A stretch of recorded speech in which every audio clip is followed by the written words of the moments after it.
কাতলা মাছের অনেক রেসিপিই তো খেয়েছেন, একবার এইভাবে করে খেয়ে দেখুন। তার জন্য প্রথমে মাছ ধুয়ে লবণ ও হলুদ মাখিয়ে হালকা করে ভেজে নেব।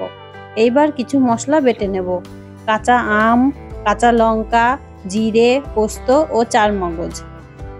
এরপর মাছ ভাজার তেলে শুকনো লঙ্কা ও সর্ষে ফোড়ন দিয়ে লঙ্কা, জিরে ও পোস্ত বাটা দিয়ে কিছুটা সময় কষিয়ে নিয়ে তার মধ্যে দিয়ে দেব লবণ, হলুদ ও সামান্য পরিমাণে চিনি। এখানে চিনির পরিমাণটা খুব সামান্য দিতে হবে। সবকিছু ভালো করে মিশিয়ে তার মধ্যে দিয়ে দেব বেটে রাখা আম। এরপর সামান্য জল দিয়ে সব মশলা ভালো করে কষিয়ে নেব। মশলা কষে তেল ছেড়ে এলে তার মধ্যে দিয়ে দেব পরিমাণ মতো জল এবং জল ফুটে উঠলে তার মধ্যে দেব ভেজে রাখা মাছ। ঝোল ফুটে ঘন হয়ে এলে উপর থেকে তেল ছড়িয়ে নামিয়ে নেব। অবশ্যই আপনারা জানাবেন এই রেসিপিটি আপনাদের কেমন লাগলো। আশা করি আপনাদের খুব ভালো লাগবে। টক টক মিষ্টি মিষ্টি ঝাল ঝাল এই আম কাতলা রেসিপিটি।